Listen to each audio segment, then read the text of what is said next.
It started with something so small, a little girl, a lunchbox, and a quiet act of kindness.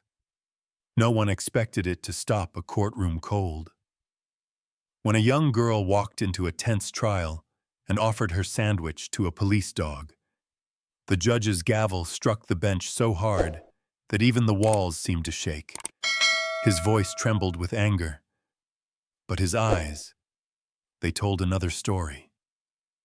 Behind that robe, behind all the authority, there was pain. No one in that room understood why. Not until the truth surfaced. A truth buried beneath years of silence, loss, and love. This isn't just a story about a judge or a little girl. It's about how one loyal dog uncovered a secret that fate had hidden. And how love, even when buried deep, has a way of finding its way home. The courtroom was heavy with silence. The kind of silence that hums beneath the surface, ready to break at the smallest sound. The morning light filtered through tall windows, slicing across the polished wood of the benches and the judge's bench like thin blades of gold. Each ray seemed to pause in midair, hanging above the heads of those gathered, officers, lawyers, witnesses, as if even the sunlight feared to move before the judge arrived. Then came the footsteps, measured, firm, unhurried. Each strike of the judge's heel against the marble floor echoed through the chamber, commanding attention before a single word was spoken. Papers rustled, chairs scraped lightly as everyone rose. The judge entered, his robe flowing behind him like a black shadow that swallowed the light.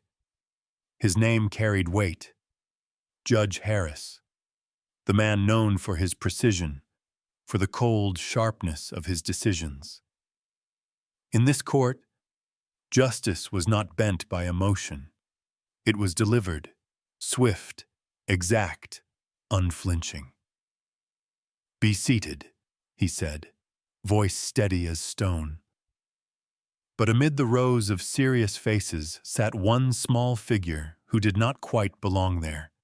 At the very back, in the far corner where the light barely touched, a little girl sat clutching a lunchbox. Her fingers tightened around it every time someone coughed or whispered. The lunchbox was old, its paint faded, but the clasp gleamed, polished carefully by hands too small to understand its sentimental worth. Her shoes didn't quite reach the floor. They dangled just above it, swinging nervously with every shuffle of the papers in front. Her name was Emily, 8 years old, quiet, observant, the kind of child who noticed things adults overlooked. The courtroom wasn't the sort of place a child should be, but Emily had begged her mother to let her come. She wanted to see justice, she said. She wanted to see the heroes, the ones who made the world safe. She didn't know that justice could feel so cold, or that heroes sometimes hid behind faces you didn't recognize. Her gaze drifted across the room until it stopped and stayed on the dog. A German shepherd sat obediently beside a uniformed officer, head high, muscles taut but calm. The dog's fur gleamed under the light, its chest rising and falling with steady patience. Its eyes, deep and knowing, met Emily's across the room. For a brief moment, everything else faded. The murmur of voices, the stern clack of the judge's gavel as the session began. Something about those eyes, brown, kind, and weary, stirred something inside her. It wasn't just admiration. It was something else, something she couldn't name. It was as if those eyes carried a memory that didn't belong to her but felt familiar. Her mother leaned down and whispered, "Sit still, sweetheart. Don't draw attention." But Emily hardly heard. The dog's ears flicked in her direction, and its tail brushed lightly against the floor once, twice, before going still again. The judge's voice rolled through the air, steady and commanding. The lawyers spoke in sharp bursts.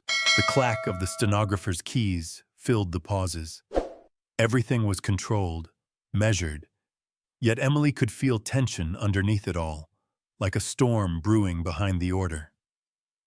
The judge's eyes scanned the room, pausing briefly at the back, just for a second, as if something there tugged at the edge of his attention. Time, 500 moles. Then he continued reading the charges in his deep, unwavering tone. Emily didn't notice his gaze. She was still watching the dog. She imagined what it would be like to have a friend like that. Someone who didn't talk, but somehow understood. Someone who stayed, no matter what. Her heart tightened a little at the thought. She had friends at school, but none who stayed.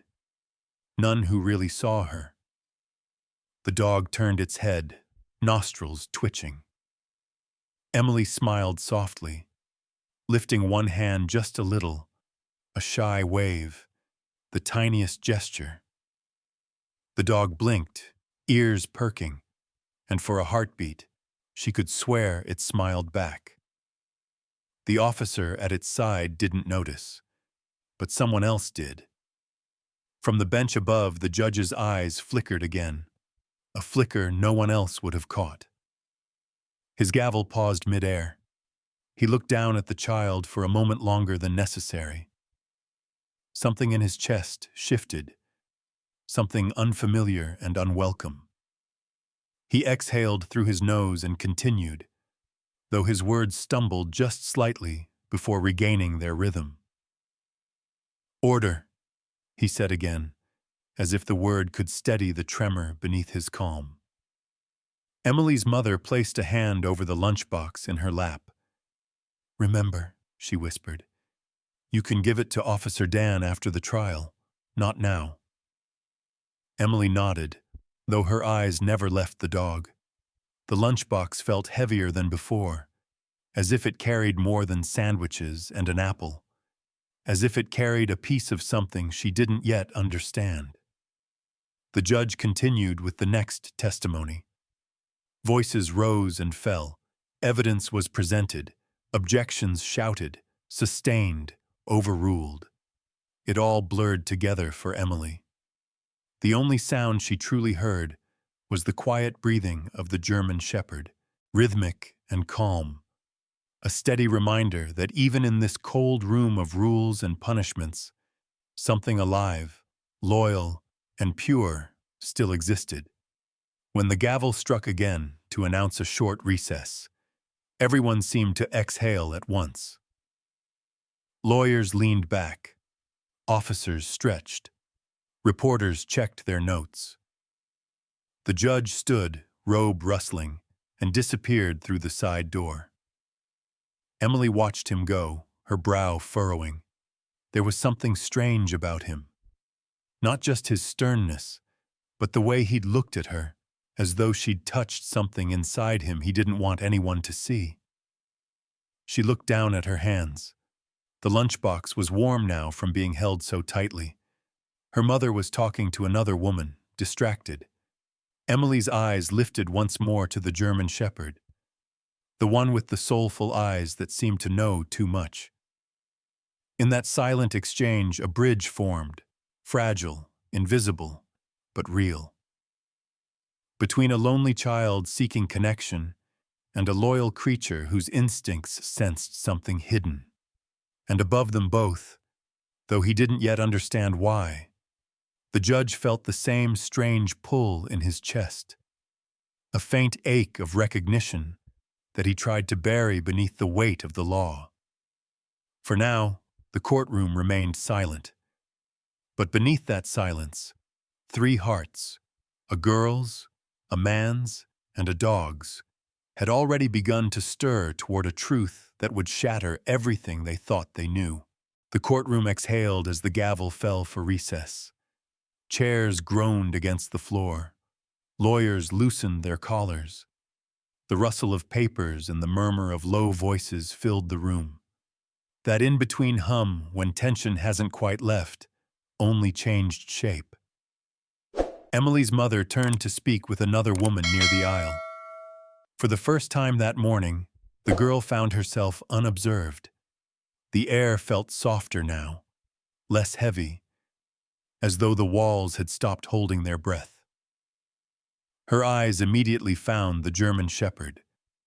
He sat by the officer's feet, head tilted slightly, the same calm expression she'd noticed earlier. But now that the room had relaxed, so had he, tongue slightly out, tail flicking lazily against the floor. Emily smiled. There was something about him that pulled her in, something gentle and almost human in the way he seemed to listen to the room.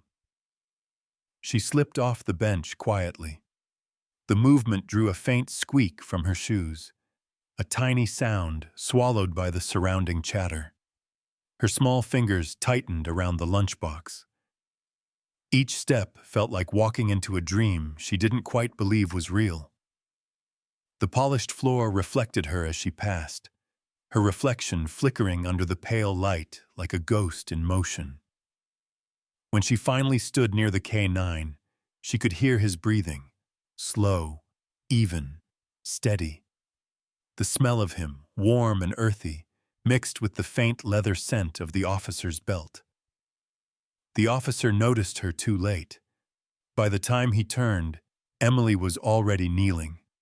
She unlatched the lunchbox carefully, as if opening something sacred. Inside, neatly wrapped in wax paper, were 2 sandwiches and a small piece of apple pie. She hesitated, glancing at the shepherd's big brown eyes. They blinked, calm and trusting. "Hi," she whispered, voice barely more than air. "You must be hungry too." The German shepherd tilted his head again, ears perking. The corners of Emily's mouth lifted. She tore the sandwich in half with trembling fingers and extended one piece. The dog leaned forward, nose twitching. His tail brushed the floor, sweeping dust like a slow metronome. His eyes never left hers, as if waiting for permission to break some unspoken rule. Somewhere across the room, a man laughed. Another shuffled papers.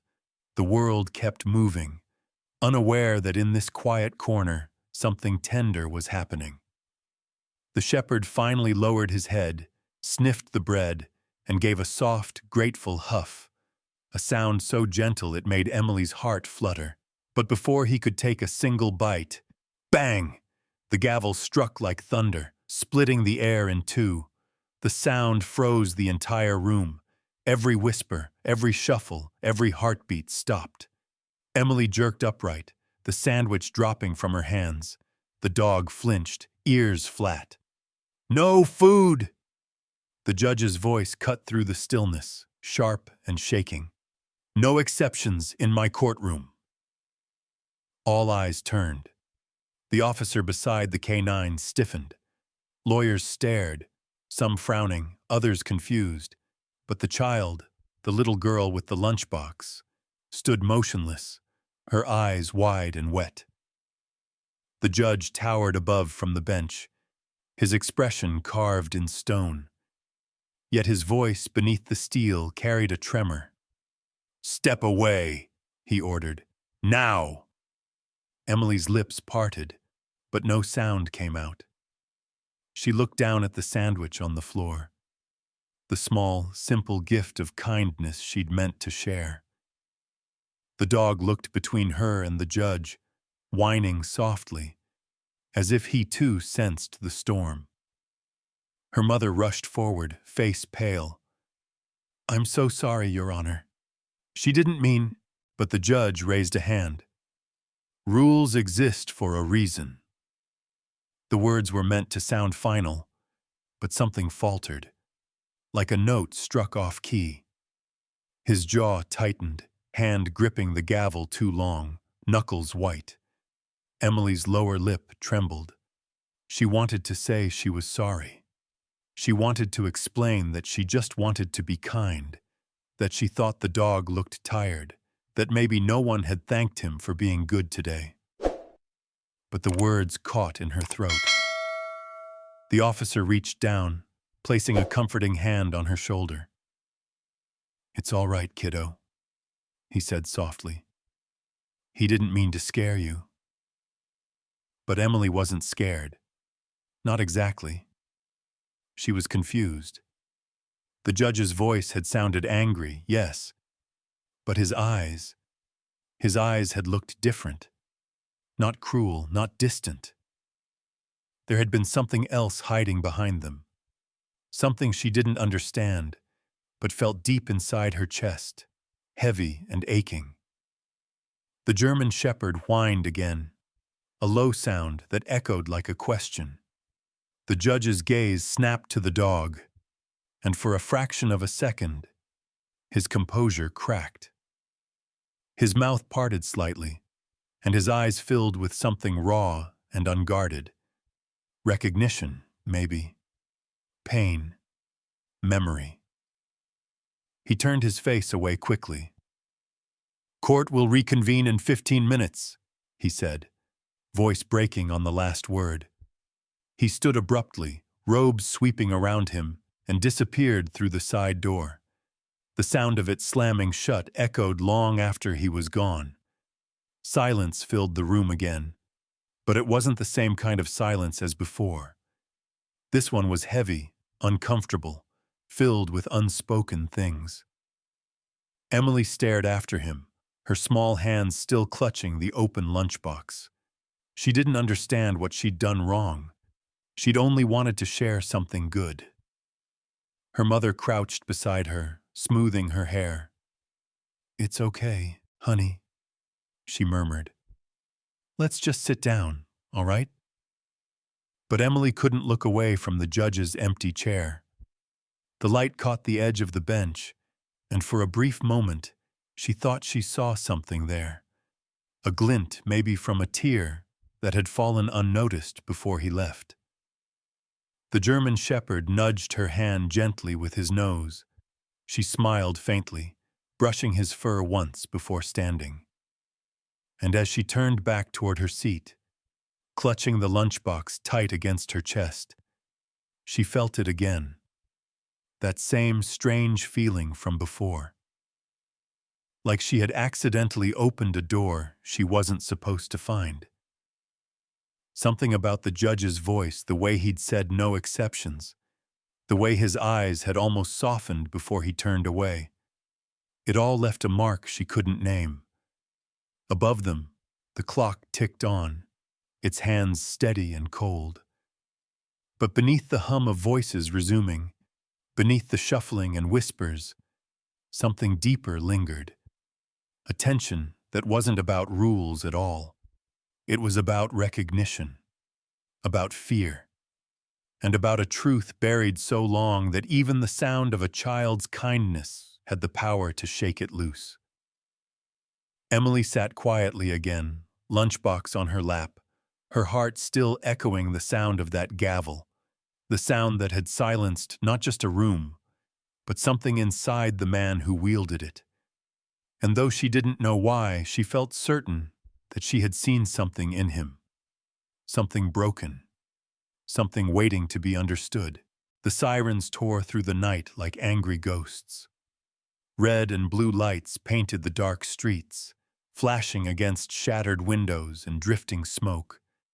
Somewhere in the chaos, a man's voice cut through the static of the radio, firm, low, and steady. "Unit 7, moving in, K9 on point."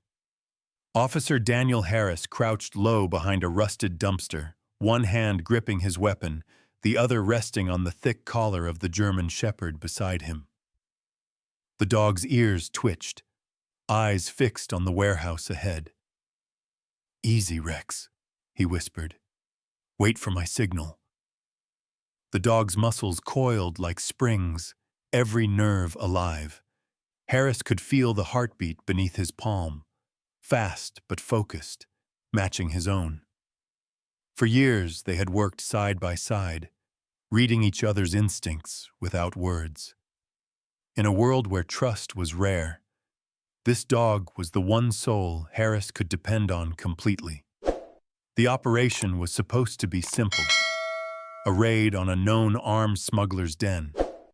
A quick in and out before dawn. But nothing about the night felt simple. The air was thick with the smell of gasoline and rain. Somewhere in the distance, a baby cried. Faint, misplaced, chilling. Go, he whispered. Rex darted forward, silent as a shadow, disappearing into the dark. Moments later, Harris followed, his boots splashing through puddles as thunder rumbled overhead. The warehouse loomed large, its metal door pried open just enough for them to slip inside. Inside, the world was chaos. Voices shouted. Gunfire cracked. The smell of cordite burned the air. Rex lunged ahead, barking once, sharp and commanding. Harris saw him tackle a man behind a crate, teeth flashing. He moved fast, cuffing the suspect before spinning toward another sound. Police! Drop it! But the response was a burst of gunfire. Harris ducked, felt the wind of bullets passing close enough to taste the metal. He fired back, the recoil jolting through his arm. Rex circled behind the shooter, grabbing his arm, dragging him down. The man screamed, the sound swallowed by thunder as lightning struck outside. And then it happened. A spark, a hiss, a roar. The explosion ripped through the building. The floor buckled. Fire bloomed in a violent wave, swallowing everything. Harris hit the ground hard, ears ringing, vision blurred. The world tilted, red, orange, and black all at once. Pain seared through his side. He tried to move, but the weight of debris pinned his leg. Smoke poured in, choking him, clawing down his throat. "Rex!" he shouted, coughing. "Rex!" For a moment there was nothing. Only the crackle of fire and the distant creak of collapsing steel. Then he saw him. Through the haze, the dog appeared, limping, one paw bleeding, dragging something with his teeth, a piece of Harris's vest. He reached the officer's side and began pawing at the rubble, whining desperately. "Go!" Harris gasped, waving weakly. "Get out of here, boy!" But Rex didn't move. He barked once, sharp, defiant, and began pulling harder. Piece by piece, he freed Harris's leg. The dog's fur singed, his nose bleeding, but he didn't stop. When Harris finally broke free, Rex bit onto his sleeve and dragged him toward the exit. The heat behind them roared like a living monster. They burst through the door just as another explosion tore through the roof. The shockwave sent them sprawling across the pavement. Harris lay there, staring up at the smoke-filled sky, gasping for air. Beside him, Rex whimpered, one paw twitching, his eyes half closed but still alert, still watching. "Good boy," Harris whispered hoarsely, running a shaking hand through his fur. "You did good. You saved me." Rex licked his hand weakly, tail thumping once against the ground before he closed his eyes. When the other officers found them minutes later, they saw the wreckage, the flames, the bodies, the dog curled protectively against his handler. Both were barely alive. Both had defied death itself. Months passed. The scars on Harris's body healed, but the one across his chest, the one burned into him that night, never faded. Every time he looked in the mirror, he saw the mark and thought of the dog who refused to leave him behind. He'd visit the K9 unit's recovery center every day, bringing Rex treats, talking to him like an old friend. The bond between them had deepened into something beyond words. Not just loyalty, but kinship. They had walked through fire together. At home, his wife would tease, "You talk to that dog more than you talk to me." But there was laughter in her voice, not jealousy. She understood. She saw the way Harris's eyes softened when he spoke about Rex, how he called him partner with reverence, and his daughter, a little girl with big brown eyes and messy hair, adored Rex. She'd wrap her tiny arms around his neck and giggle when he licked her face. "He's my hero," she'd say proudly. "He's mine too," Harris would reply, smiling. Life for a while was whole. The house was filled with laughter, the steady rhythm of family and purpose. But fate has a cruel way of turning peace into memory. It happened late one night. A raid gone wrong. The same syndicate they'd been chasing for years, desperate men who played with fire. Harris went in first, leading his team and Rex through the door. But someone was waiting. The blast came from the back room. Fire again. So sudden, so consuming that it stole breath before thought. Time spontaneous. When they pulled what was left of the house from the flames, the reports said there were no survivors. Officer Daniel Harris, dead in the line of duty. But they were wrong. He had survived. Burned, broken, hidden beneath the wreckage until dawn. And when he crawled free, bleeding and half-conscious, the realization struck him like another blow. If they knew he lived, his family would be next. The men he'd brought down had long memories, so he did the only thing he could. He vanished. With the help of internal affairs, he was given a new name, a new identity. He disappeared from every file, every photo. His wife and daughter were told the truth they had to believe, that he was gone. Only one other soul knew otherwise. Rex. The dog who had saved him once would save him again, by keeping his secret.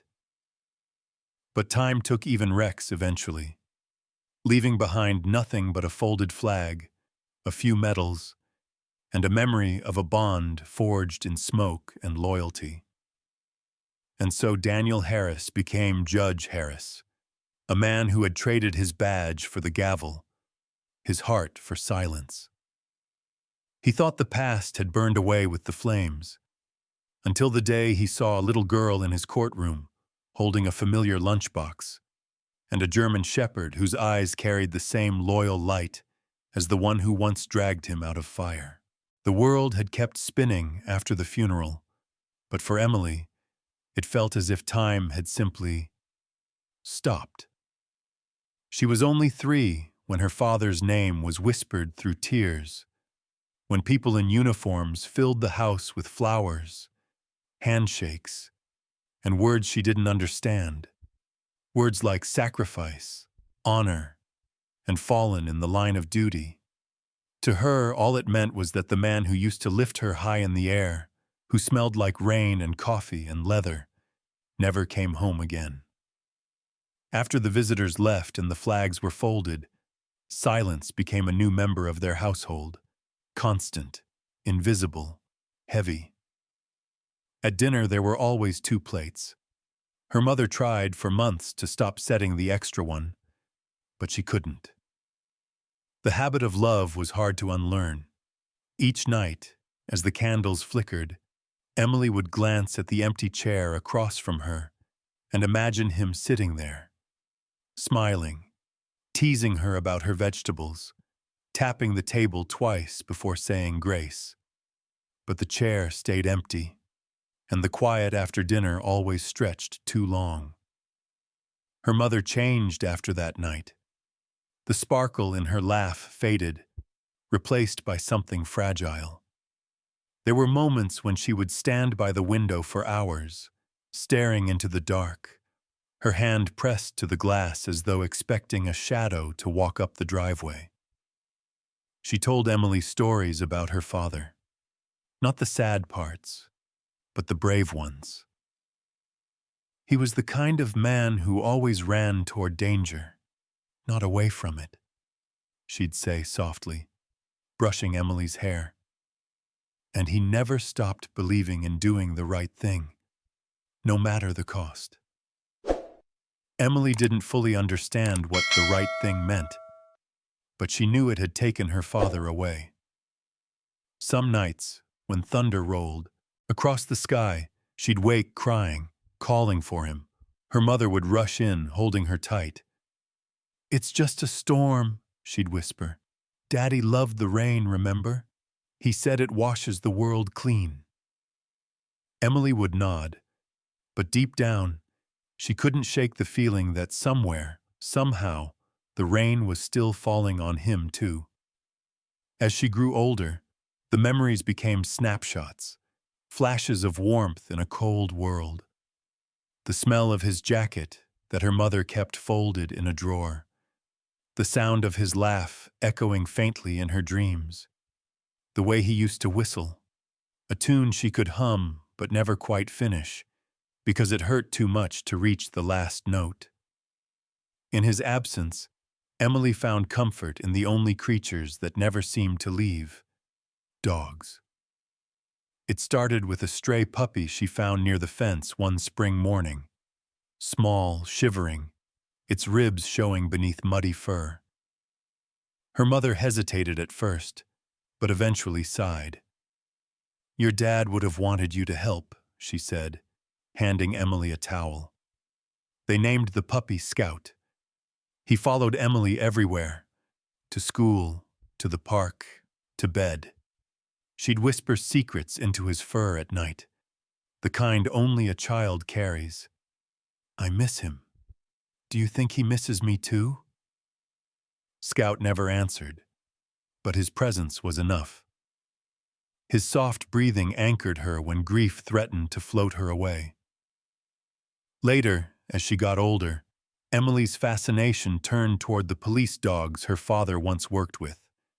She watched every documentary, read every article, memorized every name in the K9 memorial section of the local paper. Each story of bravery, each photograph of a handler and his dog standing side by side. It was like seeing echoes of her father and his partner. Her mother would sometimes find her sitting in front of the TV long after the program had ended, her eyes glassy. "You really love them, don't you?"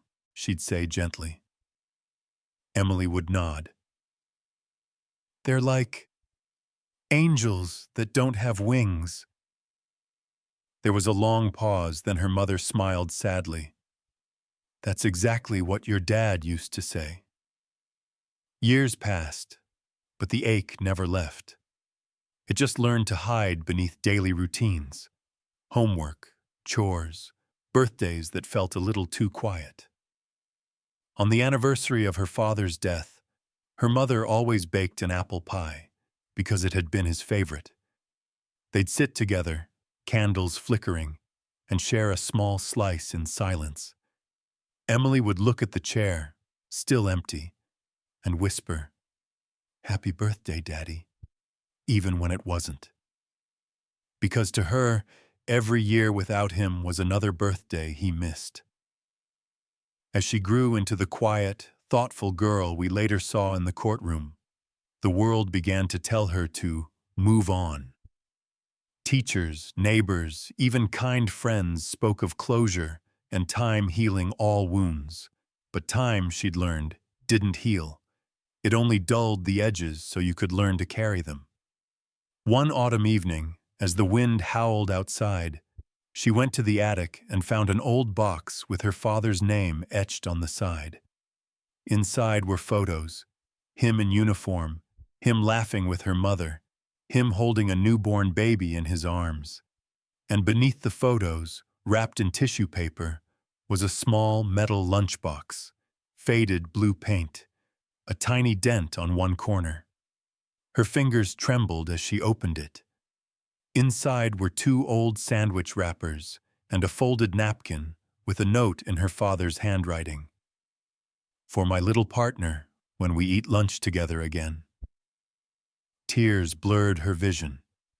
She ran her fingers over the handwriting. Firm, confident, alive. From that day on, The lunchbox became her most treasured possession. She kept it close, carrying it to school, to the park, to every place she went. Sometimes she'd open it just to whisper stories into it, as if her father could somehow hear her through the metal walls. Years later, when she begged her mother to take her to the courthouse, the same building where heroes worked, where justice lived, she packed her lunchbox carefully. Inside, she placed a sandwich and a small slice of apple pie, the same way her mother used to make it. She said it was, "For Daddy, in case he's watching." Her mother smiled faintly, though her eyes glistened. "He's always watching, sweetheart." And as Emily clutched that lunchbox in the courtroom, sitting small and quiet among strangers, she didn't know she was closer to her father than she had been in years. She didn't know that the man she looked up to on the judge's bench carried the same scars her father once did. She didn't know that the love she'd held on to all her life, the love wrapped inside that old lunchbox, was about to lead her straight back to him. Because sometimes, the things we keep close, a scent, a song, an old metal box, are not just memories. They are threads, and threads, no matter how frayed, have a way of pulling two souls back together, even after a lifetime apart. The courtroom was colder that morning. Even the air seemed to hesitate, as if aware of what was about to unfold. Judge Harris sat behind the bench, robe neat, face composed, but inside, every breath was deliberate, every heartbeat heavy. He had done this 1,000 times, presided over countless cases, but never one like this. Not one that felt like a ghost walking back into his life. The case was about a crime ring, a smuggling network that had haunted the police for years. The same network that had set his world on fire, taken his name, and forced him into the shadows. Now, after all these years, it stood before him again. Different faces, same darkness. He adjusted his glasses, pretending to read the case file, but the words blurred. Illicit arms trade, arson, attempted homicide. Each charge twisted the knife a little deeper. He knew these men. He'd seen their faces once through smoke and gunfire. He'd heard their laughter as his world collapsed. He cleared his throat. "Bring in the first witness." The bailiff nodded and opened the side door. When she entered, the judge's world tilted. Her hair was darker now, tied neatly back. Her hands clutched a folder to her chest. Her voice, soft, trembling but steady, carried through the quiet hall as she swore the oath. "Do you swear to tell the truth, the whole truth, and nothing but the truth?" "I do," she said. The sound of her voice struck him like a blow. It had been years since he'd heard it. Not through a memory, not through a dream, but in the flesh. His wife, the woman he had loved, the woman he had left to keep her safe. For a moment, the room dissolved around him. He saw her as she used to be, laughing in the kitchen, sunlight in her hair, the smell of apple pie filling the house.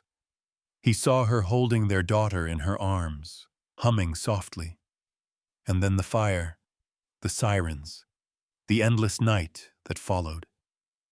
He blinked, forcing the memories back into their cage. "You can't show anything," he told himself. "Not here. Not now." She didn't look up at him. She couldn't. Her eyes stayed fixed on the papers before her, her fingers trembling just slightly as she unfolded them. "State your name for the record," the attorney prompted. "Sarah Harris," she said quietly. The judge's chest tightened at the sound of their shared name, one he hadn't heard spoken aloud in over a decade. "And your relationship to the case?" I was a witness. I helped the police identify members of the group after the explosion, the one that took my husband's life." Her voice cracked on the last word. A murmur rippled through the courtroom, just enough for the judge to tap his gavel once. The sound echoed sharply. "Order," he said, steady, though his throat felt like it was closing. He tried not to look at her, but his eyes betrayed him. He noticed everything. The way she clenched her jaw to stay composed, the faint lines near her eyes that hadn't been there before, the pain she wore like a quiet shadow. She continued her testimony, describing how the gang had operated, how they had escaped justice for years. Every word she spoke was a thread pulling him backward in time. And then, a sound broke through, a soft whine. The German shepherd sitting beside the officer suddenly lifted its head, ears pricking, eyes locked on the judge. It tilted its head, tail giving a small, uncertain wag. The judge froze. The dog stood, sniffing the air, taking a hesitant step forward. Another whine escaped, louder this time. Not alert, not defensive, but longing, recognition. The sound sliced through the room. Heads turned. The officer tightened his grip on the leash, whispering, "Easy, Max, stay." But the dog wouldn't. His eyes stayed fixed on the bench, his body trembling with something deeper than instinct. The whispers began. "What's wrong with the K9? Why's it staring at the judge? Has it gone off command?" Judge Harris gripped the gavel, knuckles whitening. His heart pounded so hard he thought it might betray him. The scent. That must have been it. The dog was trained to recognize danger, people, places, and scent. Always scent. His scent. He hadn't thought of it in years. Hadn't considered that the cologne he once wore, the faint oil from his gun-cleaning days, the same soap he still used out of habit, might whisper to the dog's instincts. The German shepherd took another step forward, tail wagging faster now. The officer looked flustered, murmuring apologies. "Your Honor, I don't know what's gotten into him." Bang! The gavel came down. "Control your animal," Judge Harris said sharply. His tone was calm, but his voice trembled ever so slightly, enough for those who were listening closely to notice. The dog whimpered again, sitting down reluctantly but still watching him, eyes unblinking, loyal, searching. For a moment, their gazes met, and in that instant, the years between them fell away. The fire, the lies, the false name. He wasn't Judge Harris anymore. He was Daniel, the man who once knelt beside a dog just like this one, whispering, "Good boy. You saved my life." A muscle in his jaw twitched. He forced himself to look away. "Continue," he said curtly, voice lower now. Sarah swallowed hard and resumed her statement, though her hands were shaking more visibly. Maybe she sensed something too. The strange weight in the air, the tension that made even the air feel thick. From her seat in the back, Emily watched the exchange closely. She didn't understand it, but she felt it. The way the judge's eyes softened for a second. The way the dog reacted like it had seen an old friend. The way her mother's voice trembled when she spoke about her father. Something was happening, though no one could name it yet. Something deep, electric, unseen, like the moments before the lightning strikes. When the questioning ended, Sarah stepped down from the stand. She didn't glance up at the bench, but the judge did. His eyes followed her until the door closed behind her. Only then did he exhale, a sound almost like a sigh, almost like a prayer. He loosened his grip on the gavel, his hand trembling slightly. The wood was slick with sweat. He looked down at it, his reflection warped in the polished surface, and for the first time in years, he wasn't sure if the man staring back was the judge or the ghost of the cop he used to be. The room stirred again, papers rustling, the bailiff whispering to the officer, the soft padding of the dog shifting its weight. And amid it all, a single thought burned in his mind. They said the past was buried. But what if it's sitting right here, staring back at me with brown eyes that remember too much? He straightened in his chair, forcing his mask of composure back into place. "Next witness," he said. But the courtroom wasn't the same anymore. The air carried a hum of unease, a whisper of truth beginning to stir. And though no one could see it yet, the threads of fate, bound by loyalty, love, and memory, had begun to tighten. The courtroom had never felt heavier. Outside, thunder grumbled faintly, the kind that crawled across the sky before rain began. Inside it was recess, yet no one spoke above a whisper. The case had worn everyone down. The reporters had left their seats. Even the air seemed tired. Judge Harris sat behind his bench, motionless. His eyes were distant, fixed somewhere that wasn't here, somewhere between memory and regret. The sound of papers shuffling, footsteps echoing, and quiet conversation drifted around him like waves against a wall. He didn't hear any of it. He could still see her, Sarah. Her testimony had torn open everything he'd tried to bury. Every word she spoke had carried a piece of the life he'd lost.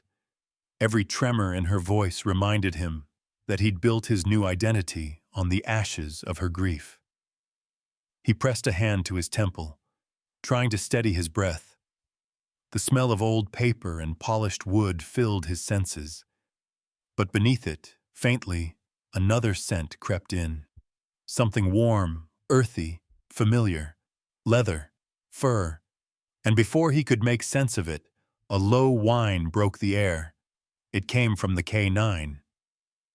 The German shepherd sat near the aisle, restless, its handler distracted, speaking with another officer. The dog's head lifted, ears perked, nostrils flaring. For a moment, it stayed still. Then its tail gave a small, uncertain wag. Judge Harris froze. His heartbeat stuttered. "Stay," the officer murmured absently, not noticing. But the dog didn't stay. It rose, muscles tense, eyes locked on the judge. Then, without warning, it moved.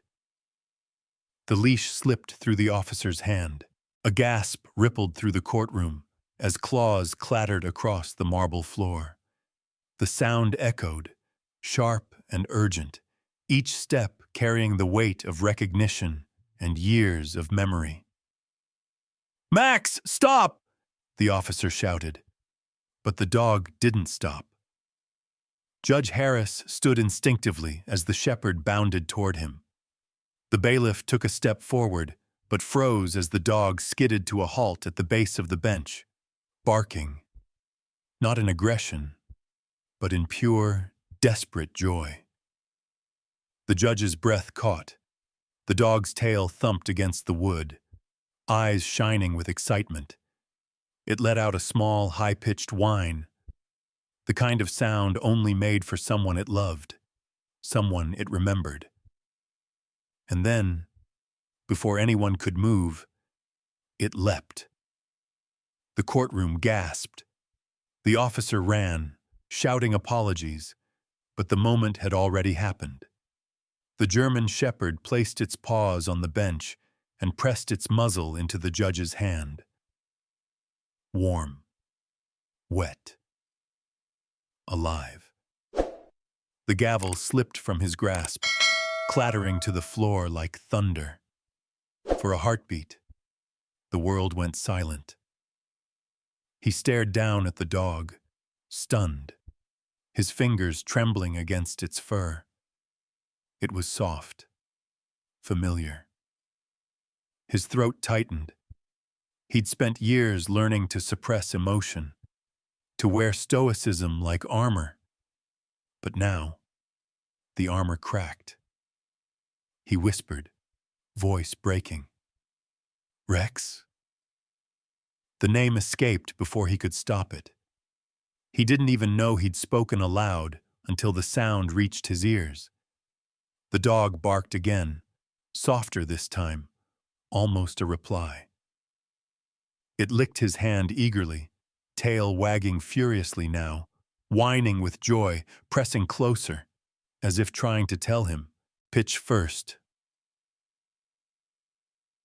I found you. You're still here. The officer finally reached them, breathless, grabbing the leash. I'm so sorry, Your Honor. He's never done this before. But Harris didn't answer. His hand hovered in midair, frozen between reaching out and holding back. Every eye in the courtroom was on him. The air was electric. No one dared to breathe. And then came a small voice, from the back row, tiny, trembling, but piercing through the silence like a single bell. Daddy? The word hung there, fragile and impossible. Every head turned. Emily stood near her seat, clutching her lunchbox against her chest. Her big brown eyes were wide, filled with something raw, recognition, confusion, hope. The judge's heart stopped. He looked at her, really looked. And in that instant, he saw everything. The soft curve of her jaw, the eyes so much like her mother's, the way she tilted her head, just like he used to when she was little. He wanted to speak, to deny it, to explain, to do something. But his mouth went dry. Emily, her mother whispered sharply, but the girl didn't hear. Her gaze stayed locked on the man behind the bench, the man whose voice she somehow recognized, whose eyes had looked at her that morning, not with judgment, but with something that felt like love buried beneath years of silence. Her small voice broke again, softer this time, pleading. Daddy, it's you, isn't it? Judge Harris's grip faltered. The gavel, already lying at his feet, rolled from the dais and struck the floor again. The sound echoed like a gunshot. He tried to steady himself, but his knees weakened, his vision blurred. He could feel it. The flood he'd dammed for so long finally breaking loose. The tears came before he could stop them. For the first time in over a decade, Judge Harris, the man known for his control, his unshakable calm, cried. Not quietly, not discreetly, but openly. Tears streaked down his face, each one carving a path through the years he'd spent pretending to be made of stone. The room was silent except for the faint whimper of the dog at his side. He knelt, right there on the polished floor, and placed both hands on the shepherd's shoulders. The dog leaned into him, nuzzling his chest, as if to say, "You're home." Emily began to cry too. Soft, gasping sobs she didn't understand. Her mother rose, frozen in disbelief, eyes wide with dawning realization. Harris looked up at them, tears blurring his vision. The weight of his secret, his choices, his guilt, all of it collapsed under the simple power of one word. Daddy. He tried to speak, but the words tangled in his throat. All that came out was a whisper. "I'm sorry." No one moved. No one dared. The bailiff lowered his head. The officer stepped back, loosening the leash, eyes glistening as he realized the truth. Outside, thunder cracked again. A flash of lightning illuminated the windows, painting the room in pale light. In that brief moment, everything froze. The man, the child, the dog, the truth, caught between two worlds, the past and the present, the father and the judge, the secret and the confession. And when the thunder faded, the silence that followed was thick enough to hear every heartbeat in the room. Harris pressed his forehead to the dog's for a final, wordless moment. Man and companion reunited across years and pain.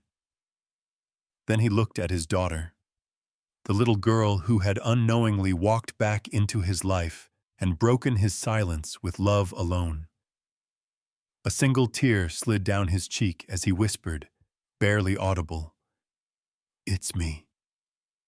The gavel lay forgotten on the floor. The courtroom still as a photograph. Time held its breath. And in that suspended heartbeat, between recognition and revelation, the story of a father, a daughter, and a dog came crashing back to life. The courthouse had long emptied, but echoes of the afternoon still lingered. Whispers of shock, the faint scent of coffee gone cold, the scuff marks of hurried footsteps. Night had settled outside, pressing its weight against the tall windows, and the hum of fluorescent lights was the only sound that filled the silence. Judge Harris sat alone in his chambers, the gavel placed neatly before him like a relic of a life he no longer recognized. His hands trembled slightly as he pressed them together, fingers interlocked. He'd faced men with guns, with lies, with nothing to lose, but nothing in all those years had prepared him for this. His daughter calling him daddy in front of the world he'd built on secrecy. The door creaked open. A guard stepped in softly. "Sir," he said, hesitant. "The girl, she's asking to see you. The mother, too." For a long moment, Harris didn't answer. His throat felt dry. He stared at the wall, the diplomas, the framed medals, the certificates that all testified to a man who didn't exist. Finally, he nodded. "Just the girl," he whispered. The guard looked uncertain but obeyed, stepping out. A moment later, small footsteps echoed in the hall. Then she appeared. Emily stood in the doorway, her eyes red but shining. She clutched her lunchbox, always that same old lunchbox, like it was armor. The sight of her hit him harder than any blast ever had. She hesitated only a second before running to him. "Daddy!" Her voice cracked in the middle of the word, as if unsure it was real. She threw her arms around him, holding on with the desperate force of a child who's been waiting too long. He froze. His instinct was to hold her, to sink into that warmth, that forgiveness he didn't deserve. But his body stayed rigid. His mind screamed warnings. "You shouldn't. You can't. They're still watching." "Emily." His voice broke on her name. He lifted a trembling hand, resting it lightly against her back. "You shouldn't be here." She leaned back, eyes searching his face. "Why? Why did you hide from us?" Mom cried every night. "I thought you were gone forever." "But I wasn't happy," she whispered. "I missed you every day." The silence that followed was unbearable. The ticking clock on the wall sounded louder with each second, a cruel metronome to their pain. He reached out, his hand shaking. Emily, I wanted to come back. God, I wanted to, but I couldn't risk it. The people I put away, the syndicate, they still had power. Some of them were still out there. She stared at him, her small hands gripping the edge of the desk. You don't have to protect me anymore, she said softly. Her voice broke, trembling with both innocence and conviction. I just want my dad. The words shattered him. He sank to his knees in front of her, finally letting the mask drop. His robe pooled around him like a shadow. He took her hands, small, warm, trembling, and pressed them to his chest. You have no idea how much I wanted to hear you say that, he whispered. Every night, I'd look at the stars and wonder if you were looking too. I thought maybe somehow you'd know I was still out there, still loving you. Tears filled her eyes again, but she smiled. A small, fragile thing. Knew, she said. I didn't know how, but I always knew. He closed his eyes, pulling her into his arms, holding her as though he could make up for all the years lost. For a moment, the world disappeared. There was no gavel, no courtroom, no lies, just a father and a daughter finding each other again in the ruins of time. But outside those walls, the world hadn't forgotten him. In a dark sedan parked across the street, two men sat in silence. One of them, a scar across his cheek, lowered his binoculars and smiled thinly. Told you, he said, his voice gravelly. The judge is our cop. The ghost came back. The other man nodded, lighting a cigarette. The orange flare reflected in his eyes. And now we make him pay for what he did. The first man grinned. Him, and everyone he cares about. Back inside the chambers, Harris had no idea his secret reunion had already lit the fuse on another tragedy. He brushed his daughter's hair back gently, memorizing every detail of her face as if afraid she might vanish again. Emily, he said softly, you can't tell anyone. Not yet. Promise me. She frowned. But why? You didn't do anything wrong. He hesitated, searching for words she could understand. Sometimes, the truth can be dangerous. If people find out who I really am, bad things could happen. To me. To you. Her chin trembled. But I don't care what happens. I just want you to come home. He swallowed hard, his composure crumbling again. I will, he whispered.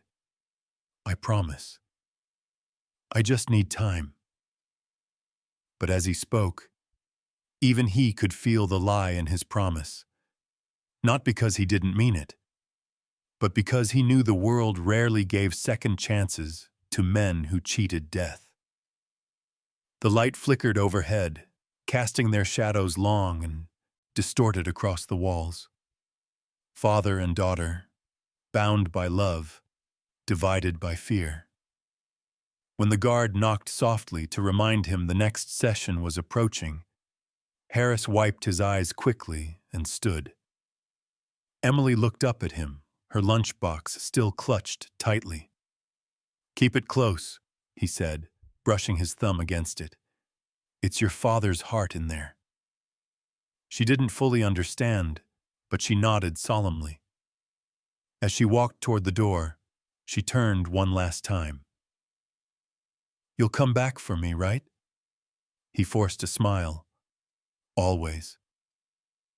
The door closed behind her, and the sound echoed through the chamber like a final verdict. Harris sank back into his chair, his pulse racing. Outside, thunder rolled again, low, distant, ominous. Somewhere in that storm, danger was moving closer, drawn by the light of a truth he could no longer hide. He leaned back, eyes closing, whispering to the silence, "God help me. I can't lose them again." And for the first time since the fire that changed his life, Judge Harris was truly afraid, not of dying, but of living long enough to watch history repeat itself.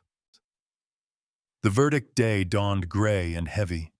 A storm brewed outside, clouds coiling low over the city, like an omen no one dared to name. Inside the courthouse, the air was thick, a tension that clung to every breath. Judge Harris adjusted his robe one last time in the mirror.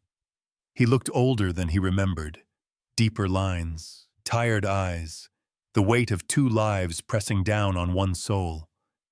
But today, there was no room for weakness. Today, he would end what had started all those years ago. In the gallery, Sarah sat beside Emily, her hand resting protectively over her daughter's. The little girl's lunchbox sat on her lap, polished to a soft shine. She had begged to be there. She wanted to see her father bring justice to the men who had taken him away. Harris hadn't been able to refuse her. The German Shepherd, the new K9 assigned to the case, lay quietly by the officer's side near the front row. Its presence was grounding, a calm before chaos. When the bailiff's voice echoed, "All rise," the room fell into an uneasy silence. The storm outside growled, lightning flashing against the tall windows.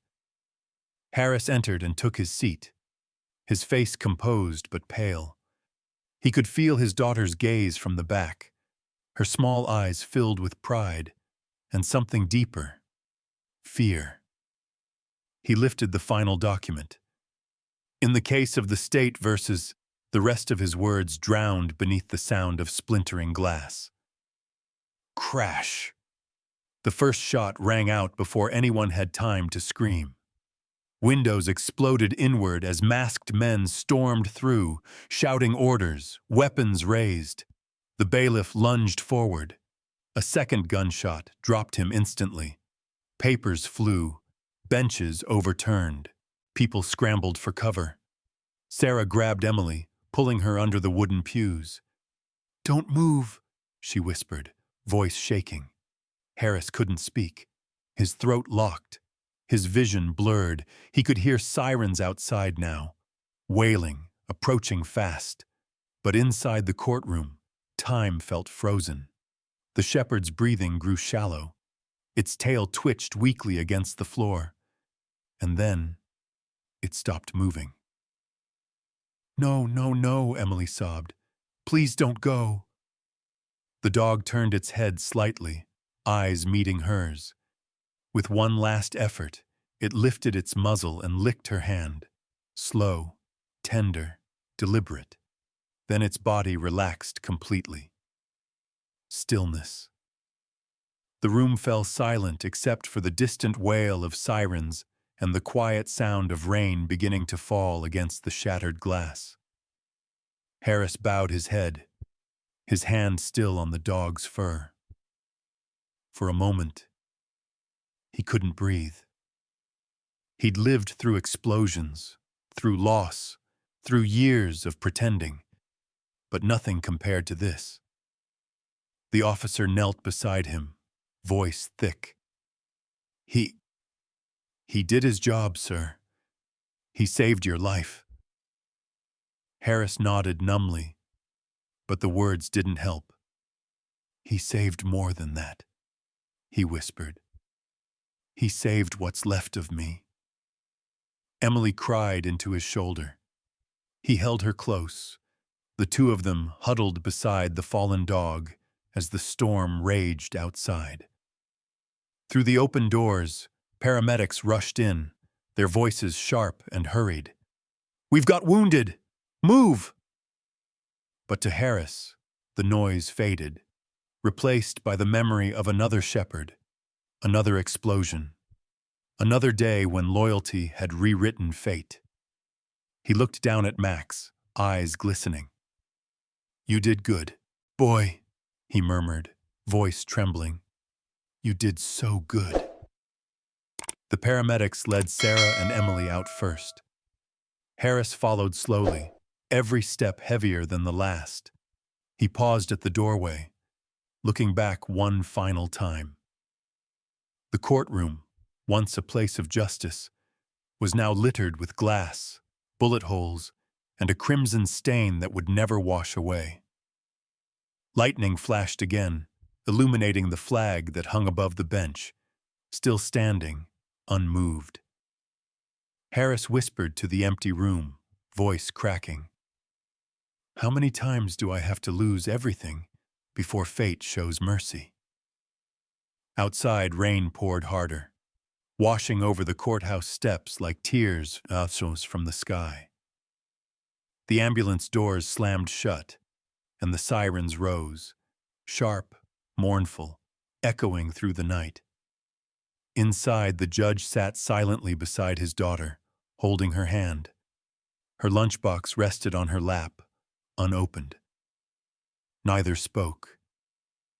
They didn't need to, because some silences say more than any words ever could. And as the ambulance sped through the storm, one truth lingered in the air, heavy, eternal. Loyalty never dies. It just leaves its mark in the hearts of those it loved enough to protect. The morning broke softly, wrapped in a silence that felt sacred. The rain from the night before had left the world washed clean, the streets slick and shining, the air crisp with the faint scent of pine and sorrow. A crowd gathered at the small police memorial park on the edge of town. Officers in uniform stood shoulder to shoulder, their faces solemn beneath their caps. Citizens came too, mothers holding children, veterans standing tall despite their age, and strangers who had only read about the German shepherd who gave his life to save a man and his daughter. At the center of it all, draped in the American flag, was a small casket. It wasn't built for a man. It was smaller, humbler. But somehow, it carried more weight than any coffin of its size should. The polished wood reflected the gray sky above, and atop it lay a single collar, worn, scarred, and engraved with one word: Max. A framed photo of the K9 stood beside it. In it, the shepherd sat proud and alert, the kind of animal whose eyes seemed to hold the world steady. Around the photo, flowers bloomed in quiet tribute, lilies, white roses, and a few sprigs of lavender placed there by someone who had known the dog's gentleness. Judge Harris stood at the edge of the gathering, his robe still draped over his shoulders. He hadn't worn it since the attack, but today, it felt like a barrier between who he had to be and who he really was. His hand trembled as he reached for the clasp at his throat. For a long moment, he hesitated. Then, with a deep breath, he unclipped it and folded the robe over his arm. The movement was slow, deliberate, a quiet surrender. When he finally placed it on the chair beside him, the sound of the fabric brushing against wood was almost symbolic. He was no longer the judge today, not a figure of authority, nor the man who had hidden behind rules and titles. Today he was simply Daniel Harris, a man stripped bare of masks, mourning not just a dog, but everything the animal had stood for: loyalty, forgiveness, and unconditional love. Sarah stood nearby, holding Emily close.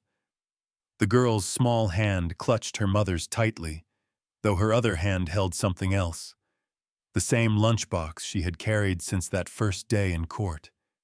It was polished now, the dents softened by time and care. The police chaplain stepped forward. His voice, calm but heavy, carried across the field. "Today, we honor a hero," he began. Max wasn't just a K-9 officer. He was a partner, a protector, and a friend. He gave his life not out of duty alone, but out of love. The kind of love that asks for nothing, expects nothing, and gives everything. Harris's chest ached at those words. He remembered the way Max had leapt into the line of fire without hesitation, how he'd felt the animal's heartbeat slow beneath his hands, how that final lick against Emily's hand had felt like a farewell from a soul that understood sacrifice better than most humans ever could. Around him, sniffles broke the stillness. Officers dabbed at their eyes discreetly. One by one, they approached the casket, each laying a small token atop the flag, a medal, a badge, a folded note. A soft sob escaped from somewhere in the crowd. Sarah covered her mouth. Harris closed his eyes, his heart shattering and mending all at once. For a long while, no one moved. The wind stirred, carrying the scent of rain and flowers across the memorial grounds. Somewhere far off, a dog barked, a sound that felt like a salute from beyond. The chaplain bowed his head. "Rest well, Officer Max. You have served your watch." A bugler lifted his trumpet. The first notes of taps drifted through the air, low, mournful, echoing against the trees. As the final note faded, Harris rose slowly. He placed his hand over his heart, standing beside his daughter. For the first time in years, he didn't feel the weight of the past pressing him down. Instead, he felt something lighter, a quiet peace, bittersweet, but healing. Emily slipped her hand into his. "Daddy," she whispered, "do you think he knows we're here?" He smiled softly, his eyes never leaving the casket. "Yes," he said, "and I think he's still watching, just like he always did." The wind picked up again, lifting a few petals from the flowers. They danced through the air, catching the light, before settling gently at his feet. In that moment, Daniel Harris realized something profound. Love doesn't die with loss. It transforms, from touch to memory, from presence to legacy. And sometimes, it takes a dog, loyal to the very end, to remind a man of that truth. As the crowd began to disperse, Harris stayed behind for one last look. The flag rippled softly in the breeze, the lunchbox gleaming faintly under the pale sun. He whispered, voice hoarse but tender, "Goodbye, partner." Then he turned to his daughter and took her hand. Together, they walked away from the casket. The man who had lost everything, now holding on to what truly mattered. Behind them, the hero's grave stood quiet, the flowers bending in the wind, a silent promise that loyalty, once given, never truly fades. Winter had passed quietly. The world outside had begun to thaw, snow melting into streams that carried the sound of new life. The sun rose earlier now, spilling warmth across the Harris family's small home on the edge of town. Birds sang again in the tall oaks. For the first time in years, the house felt alive. Judge, no, Daniel, had resigned months ago. He no longer wore the black robe or carried the gavel that once defined him. The courthouse was behind him. The headlines had faded, and in their place grew something far more fragile and beautiful: peace. Every morning he brewed coffee and watched Emily chase the light across the yard. Sometimes Sarah joined him on the porch, their silence comfortable, filled with years of words they didn't need to say. He still woke from dreams. The echo of gunfire, the flash of fur, the feeling of loss that had carved itself into his chest. But when he opened his eyes, the sound he heard now was laughter. His daughter's laughter. It was enough to keep the ghosts at bay. That morning the sky was pale gold, the kind of dawn that makes everything look softer. Daniel sat at the kitchen table, reading through old letters he'd never mailed. Letters to Sarah, to Emily, to himself. Then came the sound of a car pulling into the driveway, tires crunching on gravel, 2 short honks. Sarah looked up from the stove. Expecting someone? He shook his head, brow furrowing. No. Emily ran to the window. Dad, it's the police! Daniel's heart skipped. A black and white K9 unit truck sat in front of the house.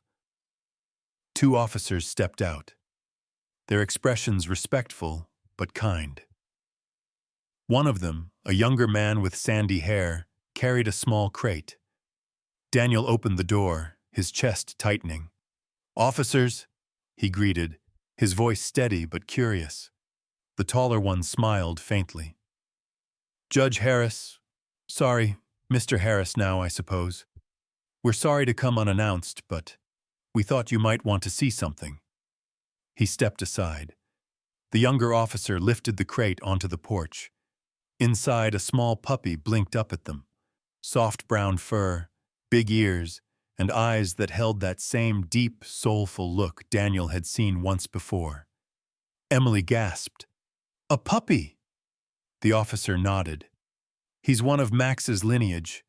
We just finished his initial training. Smart little guy. Loyal. We thought, maybe, he'd like to be with the family his ancestor gave his life for. Daniel's breath caught. For a moment, he couldn't move. The puppy tilted its head, just like Max used to. The world seemed to still around that tiny heartbeat of life. He knelt slowly, his knees creaking against the porch.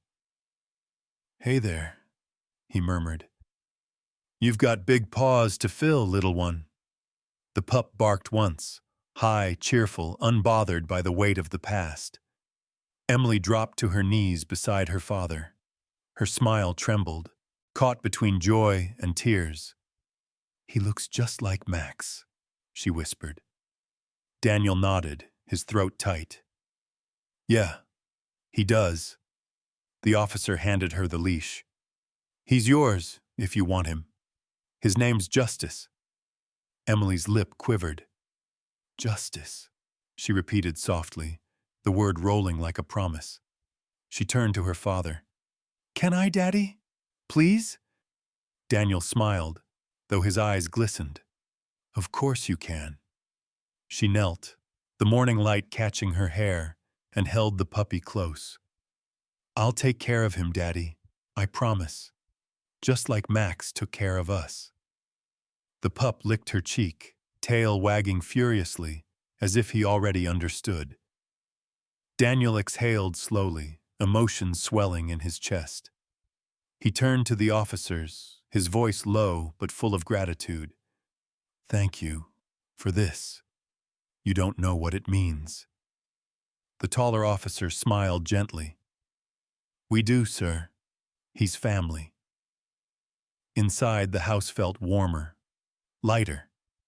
Emily played with Justice on the rug, laughing as he stumbled over his own paws. Sarah stood between Daniel, watching the scene unfold. He's exactly what she needed, she said softly. Daniel nodded. Maybe what we needed, too. He moved to the window, looking out at the sun climbing above the horizon. The courthouse stood faintly visible in the distance, its stone walls catching the morning light. It no longer felt like a symbol of judgment to him, but of something else. Redemption, time thousands. He turned back to his family. Emily giggled as Justice tugged at her shoelace, tumbling into a clumsy heap. Sarah's laughter followed. Quiet, real, the kind he hadn't heard in years. Daniel's eyes filled again, though this time the tears were different, softer, free. He whispered, almost to himself, "He's family." Later that morning, as the first real warmth of spring filled the air, they decided to take a walk. The three of them, father, daughter, mother, stepped outside, the puppy trotting between them on his new leash. The town was quiet, bathed in sunrise. The courthouse steps gleamed ahead, washed in gold. Daniel paused there, his gaze lingering on the building that had been his sanctuary and his prison. He reached down, resting a hand on Emily's shoulder. "You know," he said softly, "justice isn't just about laws. It's about doing right, even when it costs you everything." Emily looked up at him, thoughtful. "Like Max did?" He smiled. "Exactly like Max did." Justice barked once, as if agreeing.